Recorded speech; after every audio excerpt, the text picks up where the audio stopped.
பிஇஎம்எல்லேருந்து வேலைவாய்ப்பு வந்து அறிவிச்சிருக்காங்க. ஆப்ரேட்டர் போஸ்ட்டுக்கான வேலை மொத்தம் 440 ஆப்ரேட்டர் போஸ்ட் இருக்குது. அதுக்கு கீழே வந்து என்னதுன்னா, ஃபிட்டருக்கு வந்து 189 இடமும், டர்னருக்கு வந்து 95 இடமும், வெல்டருக்கு வந்து 91 இடமும், மெக்கானிக்ஸ்க்கு 52 இடமும், எலக்ட்ரீஷியனுக்கு வந்து 53 இடமும், மொத்தம் 440 இடம். இதுக்கான கல்வி தகுதி வந்து என்னென்னா ஐடிஐ படிச்சிருக்கணும். இதுக்கு ரெலவெண்ட்டான ஃபீல்டில் வந்து படிச்சிருக்கணும். ஏஜ் லிமிட் வந்து ஜென்ரலுக்கு வந்து 29 வயசு வரையும், எஸ்சி எஸ்டிக்கு வந்து 34 வயசு வரையும், ஓபிசிக்கு வந்து 32 வயசு வரையும், பிடபிள்யூடி ஜென்ரலில் வந்து 39 வயசு வரையும், பிடபிள்யூடி எஸ்சி எஸ்டிக்கு வந்து 44 வயது வரையும், பிடபிள்யூடி ஓபிசிக்கு வந்து 42 வயசு வரையும் வந்து அப்ளை பண்ணிக்கலாம். இதுக்கு சேலரி வந்து 16,900 வரை நமக்கு சேலரி இருக்குது. எக்ஸாம் பேட்டர்ன் எப்படி இருக்கும்னா, ரிட்டன் டெஸ்ட் இருக்கும், அதுக்கப்புறம் சர்டிஃபிகேட் வெரிஃபிகேஷன் வந்து இருக்கும்.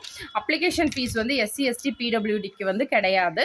அதர்ஸ்க்கு வந்து ₹200 அப்ளிகேஷன் ஃபீஸ். இதுக்கு அப்ளை பண்ண வேண்டிய லாஸ்ட் டேட் வந்து 5/9/2025.